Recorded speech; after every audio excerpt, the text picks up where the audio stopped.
Nikukaribisha tena katika YouTube channel ya kwetu, na leo natamani nikufundishe maeneo matano muhimu ya kuomba kwa ajili ya mtoto wa kwako. Watu wengi wanatamani kuwa na maombi maalum na ya kipekee kwa ajili ya uzao wa kwako, lakini hawajui wapi tunaanzia ama tunajikita katika maeneo gani. Yako maeneo matano muhimu ambayo ni muhimu sana ukayafahamu, na nitaelezea kwa ufupi na nitakuwa nikikupa na maandiko ambayo pia yatakuwa supportive katika kukuwezesha wewe kuweza kuombea maeneo matano muhimu kwa ajili ya uzao wa kwako. Jambo la kwanza ni uhusiano wako na Mungu na mtoto wa kwako. Hapa nazungumza juu ya uhusiano wa mtoto wako na Mungu. Ni muhimu sana, unaona katika Biblia moja ya urithi mkubwa ni urithisho wa kiimani. Imani inapotoka kwa wazazi kwenda kwa watoto, kwa watoto na watoto wa watoto.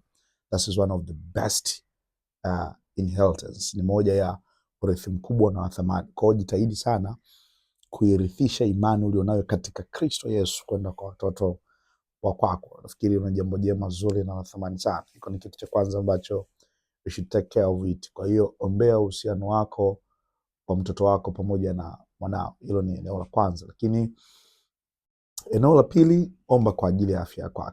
Katika mambo ya kiuchumi tunaamini msingi mkubwa wa mtu awaye yeyote ni afya alionayo. Kwa hiyo ombea afya ya kwake. Ni sawa sawa na kile kitabu cha Yeremia sura 17, maandiko yanasema nami nitawarejeshea afya. Kwa hiyo kataa magonjwa kuambukizwa, kataa magonjwa ya kurithi, kataa magonjwa yanayotokana na lifestyle and all the stuff is, kataa kila aina roho za magonjwa ili yawe huru. Wako watoto na wafahamu wanasumbuliwa sana na magonjwa tofauti tofauti. Lakini eneo la tatu ambalo unatakiwa kuomba kwa ajili ya mtoto wa kwako, omba kwa ajili ya tabia ya kwake. Tabia ndiyo inayotengeneza hatima ya mtu. Hakuna hatima isiyokuwa na tabia. Tabia ndilo zao la hatima iliyo bora ama iliyo nzuri ama iliyo mbaya kwenye maisha ya mtoto wa kwako. Kwa hiyo tabia ni lazima ujifunze kuomba kwa ajili ya tabia. Itakusaidia sana. Omba kwa ajili ya tabia yake. Lakini ombi la 4, omba kwa ajili ya watu wanaomzunguka.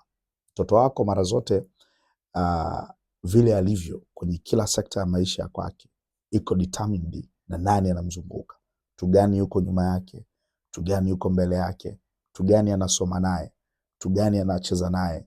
Omba sana kwa ajili ya watu, kwa sababu hao watu wana mchango mkubwa sana wa kumfanya awe juu au chini, wa kumfanya afanye vizuri, afanye vibaya. Lakini ombi la 5 na la mwisho, muombe mwanao kwa habari ya hatima. Hatima ni picha kubwa ya kule mwanao anapopaswa kwenda, na mara nyingi hatima, mwanzilishi ama mtu wa hatima ni Mungu mwenyewe. So you have to be very careful. Pray for the destiny of your children. Ombea hatima ya kwake. Mungu anajua nini alichompa. Mungu anajua nini ambacho amekiwekeza ndani yake. So your job is to pray for him until what God bless the inside of him or her is taking out, kinatoka nje. Mungu akubariki sana. Haya ndio maeneo matano muhimu ambayo unaweza kuomba kwa ajili ya mtoto wako kwako, na unaweza kaandika comment yako hapo chini, unaweza like, unaweza subscribe, ukaeleza chochote kile ambacho umekielewa vizuri. Mungu wa mbinguni akubariki sana. Mimi ni Mwalimu Mfinanga. Karibu tena kwa wakati mwingine tena. Amen.